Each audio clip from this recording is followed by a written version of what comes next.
ومن يضلل فلا هادي له أشهد أن لا إله إلا الله وحده لا شريك له وأشهد أن محمدا عبده ورسوله اللهم صل على محمد وأزواجه وذريته كما صليت على إبراهيم وعلى آل إبراهيم وبارك على محمد وأزواجه وذريته كما باركت على إبراهيم وعلى آل إبراهيم إنك حميد مجيد Rabbi syrah li sadri wa yassir li amri wahlul 'uqdatam min lisani yafqahu qawli amma ba'du. Syukur kepada Allah Subhanahu wa taala kerana pada malam ini dapat sekali lagi kita bersama-sama jumpa di show kita untuk kita sambung pesan kita yang telah lalu daripada buku Amalan Muslim Sehari Semalam yang dikarang oleh Dr. Asy-Syeikh Tariq bin Saleh yang telah diterjemahkan ke dalam bahasa Melayu oleh Dr. Syarif bin Jassah, di mana kita telah menghabisi pada sesi yang lalu ialah bersabit dengan amalan ba'dal isya, qiyamul lail ataupun salatul lail, sembahyang malam. Dan kita telah berkongsi perkara penting bersabit dengan solat berkenaan di mana ia adalah perkara yang amat dituntut dan amat-amat digalakkan sekali dalam Islam, dan ia termasuk dalam as-salawatul muakkadah ataupun as-sunanu al-muakkadah, semua yang ditekankan, sunnah-sunnah ditekankan Sebahagian besar daripada mereka mengatakan bahawa inilah solat yang terafdal berbanding semua yang lain, lebih afdal lagi daripada solat-solat qabliyah dan ba'diyah rawatib yang muakkad itu Walau bagaimanapun segelintir mengatakan bahawa salatul lail ataupun qiyamul lail lebih afdal berbanding semua itu Walaupun segelintir, tapi ia ada tokoh-tokoh ulama, antaranya Al-Imam An-Nawawi rahimahullah Di atas sebab-sebab yang telah saya kongsikanlah dengan tuan-tuan pada kuliah-kuliah yang terdahulu Ala kulli hal, soal yang mana lebih afdal mungkin berbeza pandanganlah antara ulama-ulama kita berdasar pada dalil-dalil yang ada, perspektif masing-masing, sudut pandang yang berlainan antara satu dengan yang lain. Ala kulli hal, ia tetap termasuk dalam kalangan solat-solat yang amat-amat ditekankan dan digalakkan untuk kita melakukannya. Baik, pada malam ini kita nak masuk tentang bab yang ke-15. Ini dah ke ujung lah Ia 17 bab semuanya. Bab yang ke-17, beberapa masalah tentang solat. Kemudian bab yang ke-18 itulah bab tentang yang 18.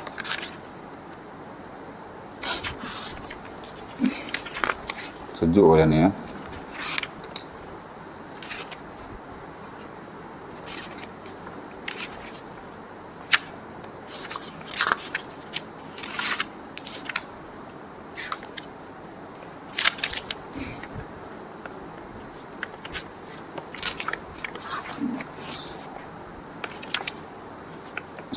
bab yang ke-16 ialah bab zikir menjelang tidur. Kemudian bab yang ke-17 ialah beberapa masalah tentang solat Yang ke-15 ni muhasabah diri Yang kebiasaannya saya akan stop buku ni daripada tajuk ni lah Biasa 15 saya dah stop di tempat lain lah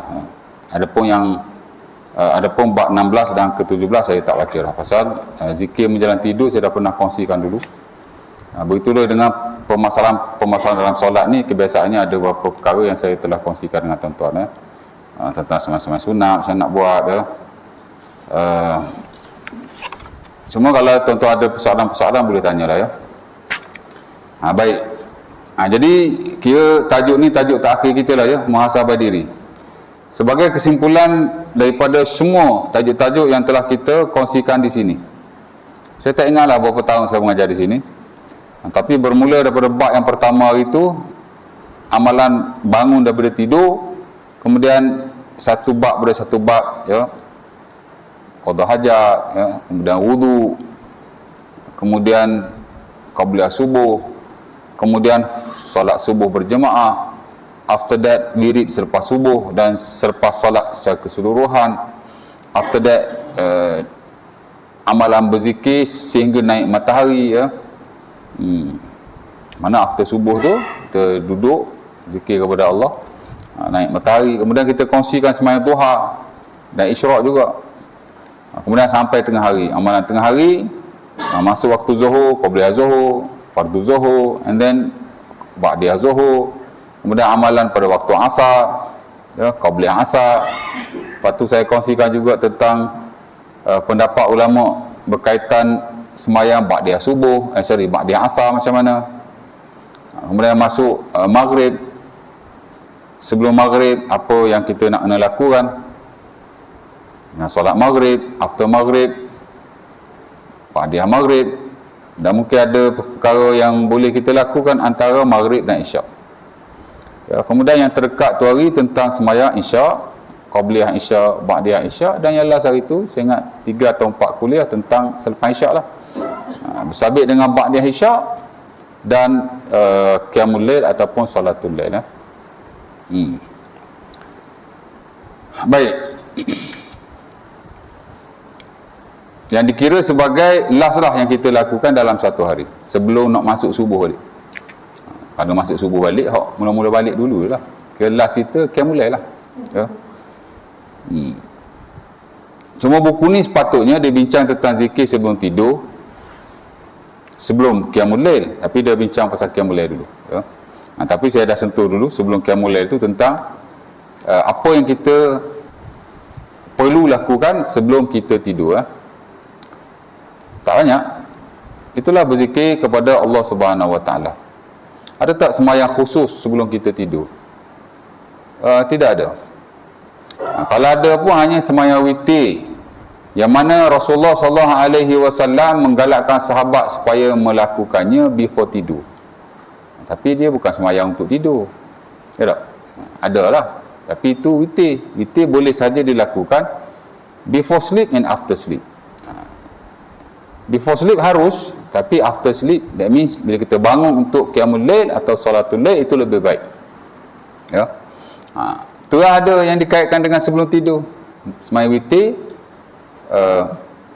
before that, kerana Rasulullah SAW ada ajarlah beberapa orang sahabat Nabi, antaranya Abu Hurairah, Abu Darda dan Abu Zar, dalam hadis-hadis yang sahih yang diriwayatkan dalam Sunan Abi Dawud, ya, Sunan Turmuzi dan selainnya, di mana kata mereka, ausani khalili bi salasatin la ada'ahunna ma'ishtu. Rasulullah SAW berwasiat kepadaku, temanku berwasiat kepadaku, yang ini Rasulullah lah, ya, dengan 3 perkara. Pertama ialah bisyami salasati ayyam min kulli syahrin. Puasa 3 hari setiap bulan, 3 days in a month, ya, saya dah pernah hurai dulu, ya, bab puasa ni. Dan itu sebenarnya sekurang-kurang puasa on monthly basis. Kalau ikut bulanan-bulanan tu, paling minima 3 hari setiap bulan. Kerana puasa sunat ni dia ada yearly basis, setahun sekali saja.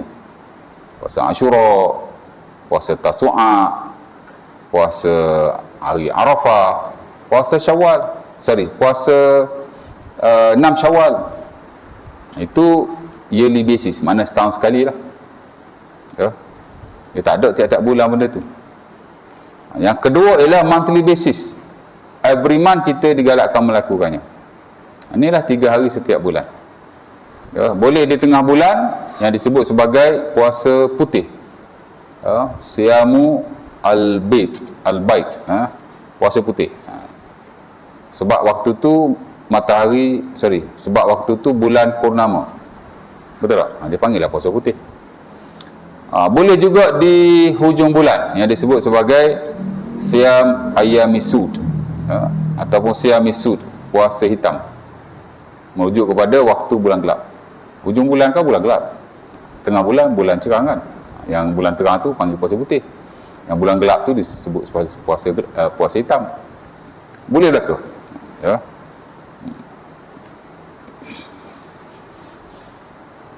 Dan itulah puasa awal Rasulullah SAW sebelum berpindah ke Madinah, ataupun sebelum difardukan puasa Ramadan. Sebelum puasa Ramadan, puasa yang Nabi lakukan pertama Ashura, yang kedua ialah puasa 3 hari setiap bulan. Ya, seumpama diriwayatkan oleh Anas bin Malik dalam Sunan Abi Daud. Dan after difardukan puasa Ramadan, hak wajib tu tukar jadi sunat lah. 3 hari tu pun tak wajib, tapi dia masih dikekalkan kesunahannya, tak wajib. Yang dikatakan wajib ni Ashura saja. Ashura sebelum Ramadan dia wajib, after Ramadan dia jadi sunnah. 3 hari setiap bulan sebelum tu pun tak wajib, tapi dia dipuasakan oleh Rasulullah SAW. Kemudian bila difardukan Ramadan dikekalkan kesunahannya.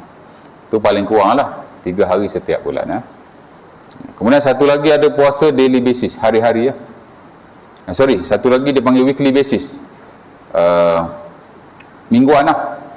Puasa hari Senin Khamis ya. Puasa hari Khamis atau Jumaat. Puasa hari Jumaat dan Sabtu atau Sabtu dan Ahad. Itu weekly basis. Mana setiap minggu digalakkan kita puasa Senin Khamis, dan digalakkan kita puasa hari raya agama lain ya. Sabtu agama apa? Nasara ke Yahudi. Sabtu Yahudi, Ahad Nasara. Ya. Tapi jangan puasa single Sabtu atau single Ahad, makruh. Puasa dua-dua, Sabtu dan Ahad. Kalau nak puasa salah sehari, puasa Jumaat atau Sabtu, Ahad atau Isnin. Kalau tak say kapuh Sabtu Ahad tu lah. Janji kita puasa 2 hari betul-betul lah. Jangan puasa single Sabtu atau single Ahad. Makruh menurut sebagian para ulama. Ya. Hari Senin tu macam mana pula? Senin tak apa, kena Senin Khamis tak apa. Puasa hari Senin and then puasa Khamis. Ya. Single Sabtu atau Ahad dia tak boleh kerana ada nas Nabi melarang. Single Ahad saya tak tahulah, tapi single Sabtu ada Nabi larang ya. Tak bagi puasa hari Sabtu secara single lah.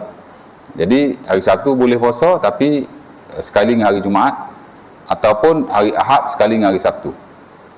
Jumaat single pun makruh juga, kerana ada larangan juga, di mana isteri Nabi puasa pada hari Jumaat, Ummu Salamah ya. Kemudian Nabi bertanya, esok mu nak puasa tak? Tak. Semalam kau puasa tak? Tak. Nabi kata buka ya, pasal hari Jumaat ni hari raya kita, maka makruh kita puasa pada hari itu secara single. Tapi kalau tak single tak apa. Begitu juga dengan hari Sabtu dan Ahad secara single, kerana dia hari raya agama lain. Kena ya. Kenapa dengan puasa 6? Okey, puasa 6 ni adakah kita boleh single Saturday atau single Sunday atau single Jumaat pada bulan Syawal? Kita nak puasa Syawal 6 hari. Mungkin 2 hari setiap minggu. Minggu ni hari Jumaat, hari Selasa. Minggu depan hari Senin, hari Sabtu. Secara single-single begitu. Sebenarnya ulama tak sepakat. Sebenarnya kata tak apa, kerana kita niat untuk puasa Syawal, terkeluar daripada kemakruhan. Tapi sebagian yang lain kata masih makruh kerana masih dalam single, sama ada single Jumaat atau single Sabtu. Walaupun dalam bulan Syawal, kerana larangan Nabi dia umum, dia tak sebut bulan Syawal ke, bulan Zulhijjah ke, dia tak sebut bulan Syawal ke, bulan-bulan lain ke, dia tak sebut. Jadi sebaik-baiknya kita puasa, walaupun kita nak puasa 6 Syawal, satu hari secara berpisah-pisah, kita elakkan puasa pada hari Jumaat, Sabtu dan Ahad. Tapi kalau nak buat tak salah insya-Allah ya? Cuma sebaik-baiknya. Dia ada khilaf waktu tu. Ini benda furung. Nak cari nas in spesifik boleh ke tak boleh tu, saya ingat tak boleh, tidak ada. Melainkan ulama bergantung kepada nanas am yang ada lah. Itulah larangan am. Nabi larang puasa hari berkenaan secara single. Dan hak kata tak boleh tu lah. Hak kata boleh pula dia lihat galakan puasa 6, tak sebut pula hari apa-apa. Jadi bila clash begitu, masing-masing dengan pendapat masing-masing ya. Betul tak? Jadi ada hadis Nabi larang single tak boleh. Tapi kalau ikut hadis hak Nabi suruh puasa Syawal tu, Nabi tak sebut hari apa-apa. Ya, cerita dia begitulah. Okey, mana tadi? Jadi itu weekly basis ya. Kemudian ada daily basis. Daily basis ni makna puasa sehari buka sehari, puasa sehari buka sehari, bukan puasa everyday. Kalau puasa everyday, walaupun sebahagian mengharuskan, selagi mana kita tidak berpuasa pada hari-hari yang dilarang seperti hari raya haji, hari raya puasa dan hari tasyrik, 4 hari selepas hari haji itulah. Lain pada tu kita puasa hari-hari pun tak apa, adalah segelintir yang berkata begitu. Dan setahu saya itu yang standard dalam mazhab Syafi'i. Walau bagaimanapun sebagai ulama kata kalau hari-hari, walaupun hari-hari yang berkenaan tak puasa, tapi hari lain pun tak puasa juga. Ya. Hari lain dia puasa. Hari raya puasa, dia tak puasa lah. Pasal itu haram. Hari haji pun dia tak puasa. Termasuk hari tasyrik. 4 days after hari raya haji lah. Tak puasa lah. Tapi hari lain sepanjang tahun dia puasa berlaku. Ya. Itu segelintir haruslah macam standard mazhab Syafi'i, dia kata okey. Tapi sebagainya lain kita lihat dia melarangnya. Kerana Nabi SAW melarang apa yang disebut sebagai siyamud dahri, fasting the whole year, tak bagi. Cuma ulama ni dia kata siyamud dahri, puasa sepanjang tahun ni adakah puasa keseluruhan hari 360 hari ataupun dikecualikan hari-hari yang dilarang. Ya. Kalau kita lihat pendapat yang kuat lah yang kita lihat dalam bab ni ialah sebaik-baiknya elakkanlah puasa hari-hari lah, walaupun ialah kalau hari raya puasa hari haji memang kita tak puasa kan. Tapi kalau hari lain kita puasa all the day, takut-takut termasuk dalam konteks hari itu. Jadi kalau rajin puasa lah, boleh puasa hari-hari, tapi cari hari-hari yang kita berbuka juga selain daripada hari-hari yang dilarang seperti hari haji dan hari puasa, itu lebih baik. Kerana Nabi berkata masamad dahra, Nabi kata macam mana dia tu, la sama man samal abad, tidak ada puasa sesiapa yang puasa secara berterusan. Ya. Dan Nabi juga dalam hadis lain ditanya tentang puasa hak jenis hari-hari puasa ni. Ya. Maka Nabi berkata la sama wala aftar, dia tidak dikira sebagai orang yang berpuasa sebagaimana dia juga tidak dikira sebagai orang yang berbuka. Dan lebih jelas lagi Nabi ajar dalam Sahih Muslim daripada Abu Hurairah, di mana kata Nabi afdalu siyami siyamu Dawud, yuftiru yauman wa yasumu yauman. Seafdal puasa ialah puasa Nabi Daud. Dia berbuka satu hari, dia berpuasa satu hari. Dia berbuka satu hari, dia berpuasa satu hari. Ya. Jadi kalau orang nak berpegang yang kata harus puasa sepanjang hari selagi mana dia tidak berpuasa pada hari-hari yang dilarang, hari haji dan hari puasa waktu lah, mungkin, tapi dia tak akan jadi afdal. Ya.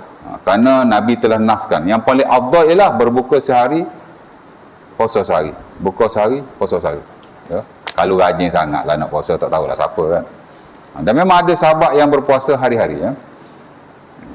Abu Darda umpamanya, bagaimana dia akan sunat Abi Daud, Abdullah bin Amr bin Al-As pun melaku perkara yang sama. Akhirnya Nabi larang pada dia.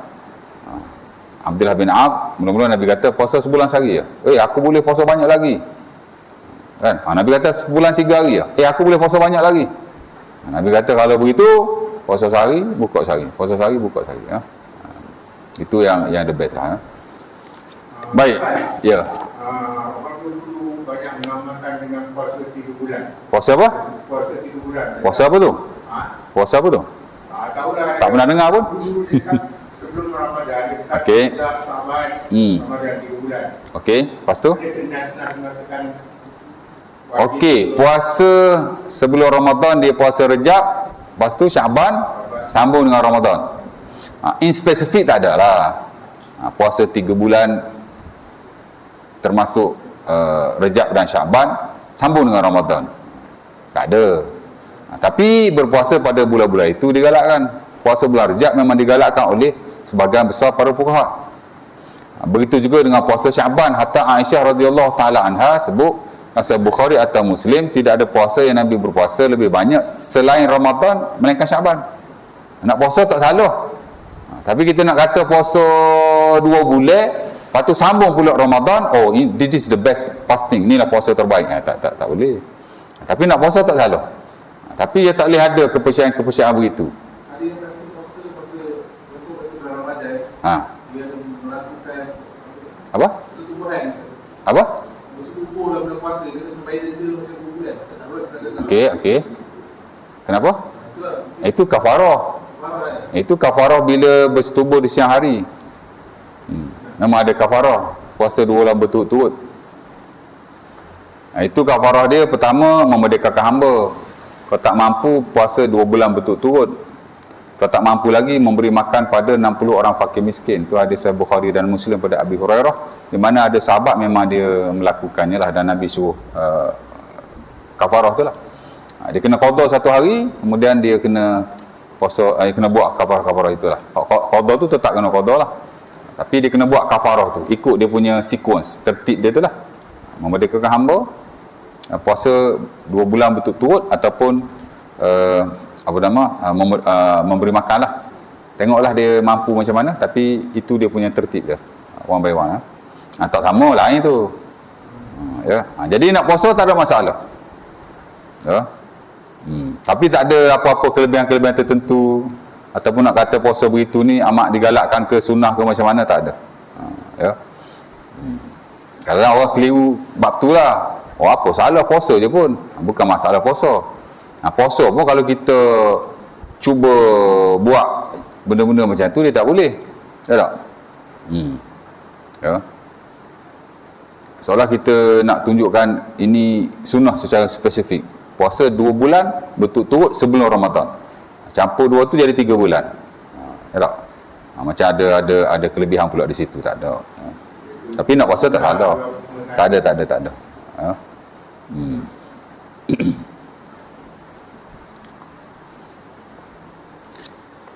Okey, jadi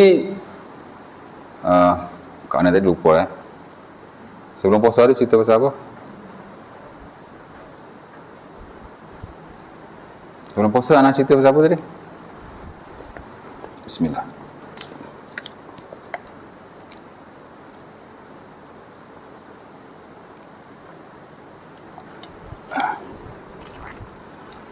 Semua puasa nak cerita pasal apa tadi? Boleh, macam lagi puasa tu.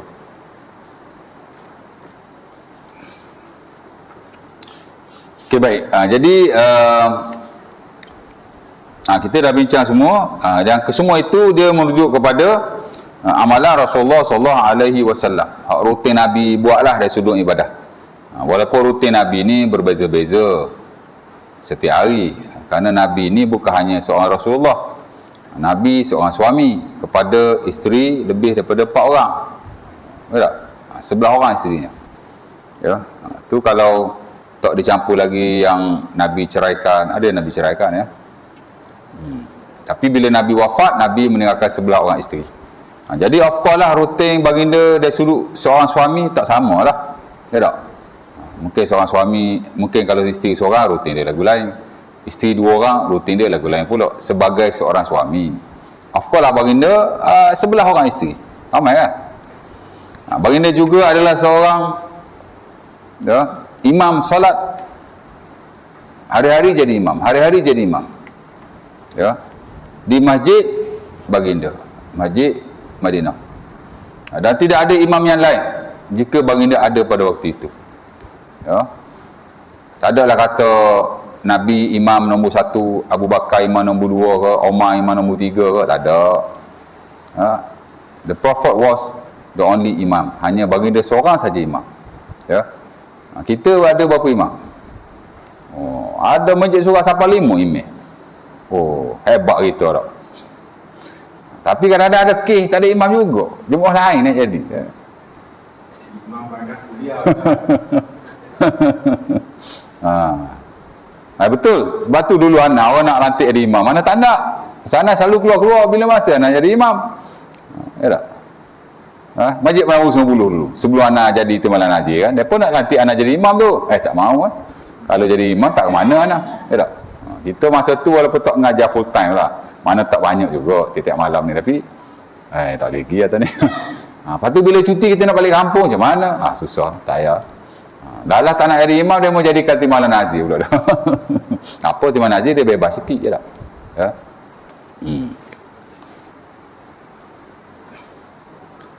Ada kes kot tak ada imam. Tak ada imam. Ada kes kot tak ada imam tuan. Kadang-kadang Nazir lambat mari semayang duduk belakang. Hormat dah. Tak naik-naik. Member tanya. Ji, kau tak gigi naik? Ush, imam tak ada hari ni. Nazir pun cengelak juga. Ya. Geng-geng kita kat tu. Bukan sekali lah. Dia dah tak ada imam kan, dia tak tahulah kan. Ini cerita lama dah ni ya. Kita pun duduk dengan geng-geng masjid juga, surau juga. Kita pun di kalangan pengurusan masjid juga, surau juga. Kita bukan tak tahu kan. Ya. Patutnya kalau imam sampai 3 orang, 4 orang tak berlaku lah. Imam tak ada sebab dah ada jadual. Tapi kadang-kadang dah ada jadual pun kita kadang-kadang nak balik kampung, kita tukar. Ada emergency tertentu, kita tukar. Tapi yang ganti tu make sure kena hadir lah. Yang tak boleh tu, dah tahu kita ada kerja, kita miss waktu kita tu, kita tak tukar orang lain. Maka dia diam itu aja. Kita expect nanti ada lah orang ganti tu. Ada lah orang ganti tu. Tak boleh. Awak dah lah dapat allowance fix every month. Kau jahit bagi pun awak ambil. Surau masjid pula bagi allowance yang berasingan. Sebab hak jahit bagi tu, dia dah nak kata sikit kan, marah pula mereka kan. Tapi masjid surau kena tambah lah. Takkanlah nak bagi 600-700 aja allowance pada imam kita, bagilah lebih sikit lah. Masjid kena tambah lah, masjid banyak duit kan. Beratus ribu duit kat masjid simpan. Buat apa? Bagilah untuk benda-benda seumpama ni. Ya. Baru ni Masjid Agung kan, ada juga masjid surau jadi isu, duit banyak lah akaun, 100,000, 200,000, pasal apa tak guna, dia kata guna, tapi dah derma lebih banyak daripada pembelanjaan tiap-tiap bulan. Jadi kena kreatif lah JK ada, terutama pengurusi lah ya. Gunalah duit tu, simpan buat apa duit kan, duduk dalam bank yang untung. Ya tak? Nanti menyebabkan orang tak mau derma. Betul, di tempat saya memang ada isu ni. Macam dia kata duit tu macam tak dihabiskan lah ya. Tak tahulah kan, ataupun lalah pada pengurusan. Tapi kena fikir sesuatu lah ya. Nampak?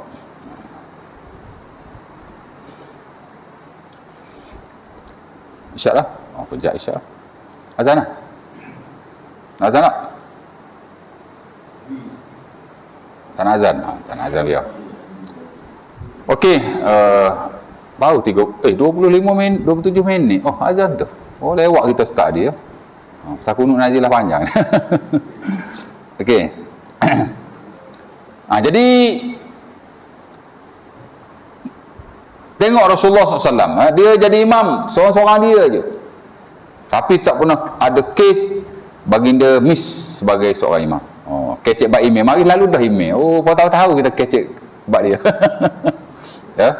Adalah sekali dua baginda miss kerana ada perkara yang penting, ada puak-puak muhajirin ataupun ansar macam itulah. Orang Islam, sahabat-sahabat yang ada bergaduh. Baginda pun pergilah menyelesaikan masalah mereka. Ya. Adalah 2 atau 3 kes yang saya lihat yang disebut oleh para ulama, ada hadisnya. Dan ini kita belajar dalam bab al-istikhlaf. Dalam bab solat berjemaah tu, dia mesti ada bab al-istikhlaf. Imam dia tahulah istikhlaf apa je? Apa saya? Bab menggantikan imam. Maknanya bila imam tak ada, kita boleh ganti tak? Ganti-ganti imam ni ada 2. Ganti daripada awal. Imam malam ni tak ada. Dia hamba tak ada malam ni. Awak tolong gantilah. Itu istikhlaf. Ya tak? Satu lagi istikhlaf ketika solat dilakukan. Tak kala imam terbatas solatnya. Tengah-tengah semayang, batas semayang. Takkan imam nak teruskan, dia berhenti semayang kan? Jadi orang lain naik, ganti. Jadi imam lah sekejap. Ya tak? Jangan malu-malu kucing pula duduk belakang imam tu. Naik lah. Itu dia panggil istikhlaf. Ya? Memang ada dilakukan oleh Nabi lah. Ya. Saya tak pastilah Nabi digantikan semasa baginda solat. Tapi sahabat menggantikan Nabi daripada awal solat ada. Adalah satu ada dua kes atau 2 atau 3 kes. Baginda keluar, dia ada urusan. Ya. Tapi dia pesan dah, kalau aku tak ada nanti, suruh fulan bin fulan naik jadi imam, ganti. Boleh. Mana kata Nabi pun ada miss, pasal Nabi ni pun ada isu-isu tertentu yang dia kena selesaikan. Tapi dia suruh ganti lah. Bukan tinggal gitu je. Dan bila Nabi settle menyelesaikan masalah itu, Nabi datang. Semayang tak habis lagi. Nabi jadi makmum di belakang. Masbuk. Untung juga kan. Kalau tak ada hukum masbuk nanti, payah kita. Asyik nak muafiq aja. Ya tak?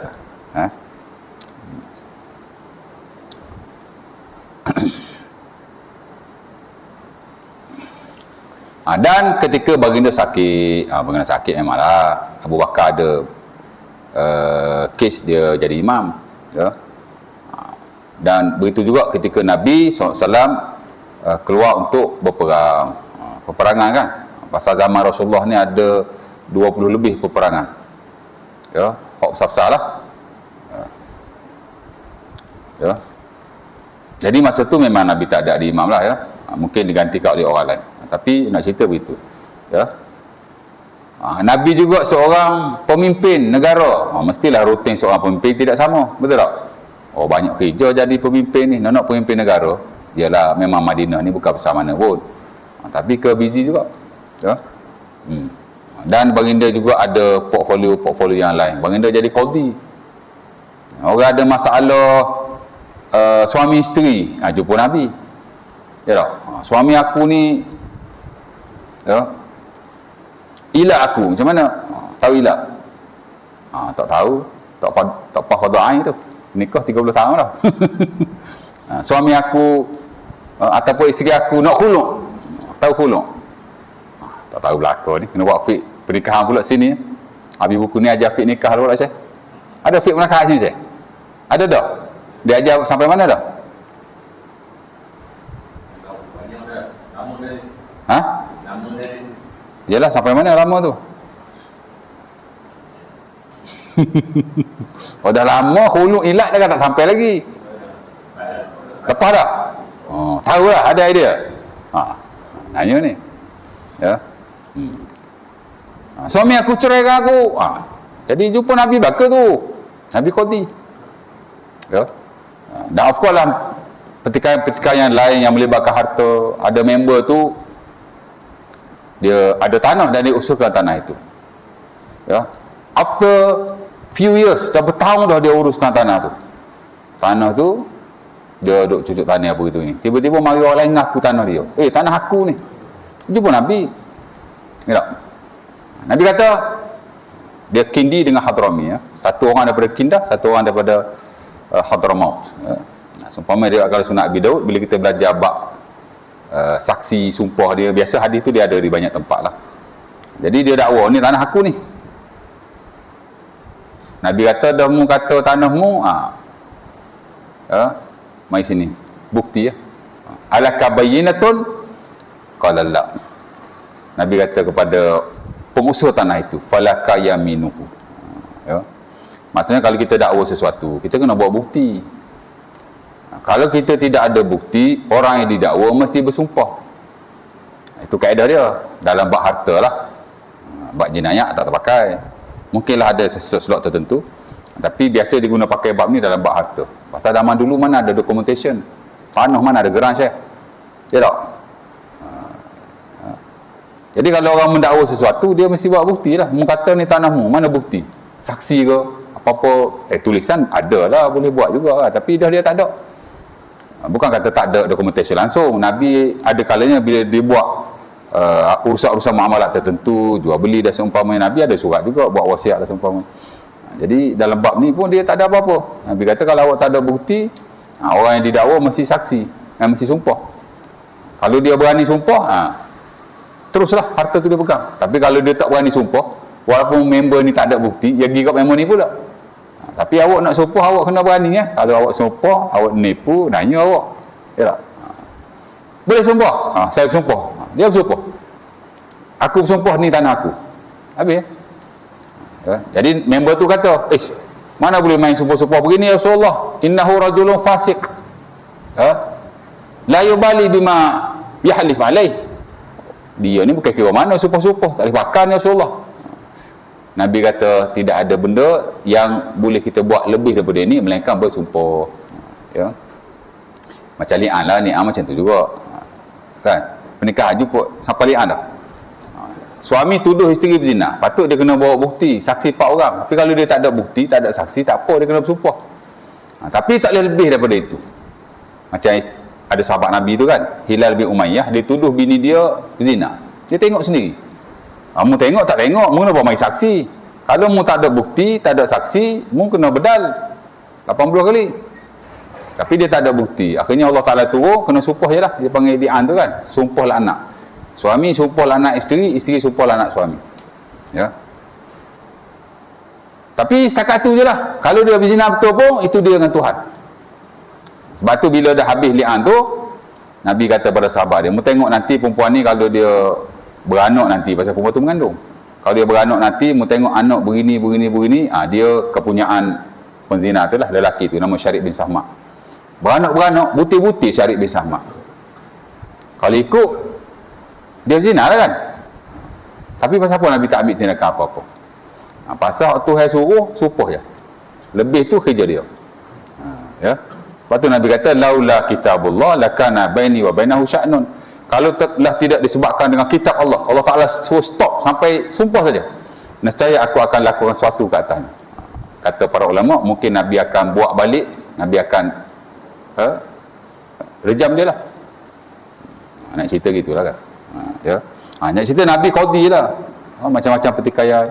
Dah ada lagi kerja-kerja Nabi yang lain. Ala kulli hal, waktu berbeza-beza lah berdasarkan hari, tapi rutin ibadah Nabi all are the same, ataupun almost the same, semua hampir sama, ataupun kesuhannya lah begitulah. Itulah rutin yang kita telah belajar daripada buku ini. Ibadah Nabi dia tak beza, daripada pagi sampai tengah hari, sampai petang, sampai malam. Yang termuat dalam buku ini, yang telah kita kongsikan daripada awal dulu ya. Jadi saya ingat kita dah kongsi apa yang patut. Jadi habislah buku ni, insyaAllah ta'ala. Mungkin kuliah nanti kita bincang ajar buku lain pula lah ya. Ada surau, saya kata kita dah habis dah buku ni, mungkin boleh stop kot, panggil lah ustaz lain. Ustaz Selangor ni 1000 Syekh, ya tak? Ya. Kami di daerah Petaling saja beratus saya pun ada dalam grup kita duduk diam je dalam grup saya kata tak apalah, boleh panggil orang lain kot. Lah dia tukar sungguh, kita gurau Syekh. Syekh, kita gurau dia tukar sungguh. Di Selayang tapi saya mengajar 7 tahun dah, surat tu okey dah tu, saya tak ada hal lah kan ya. Boleh lah insyaAllah ta'ala. Haji ni tak ada, haji pengurusi tak ada malam ni, tak ada. Ada tanya apa-apa tak? Ada soalan? Bismillah.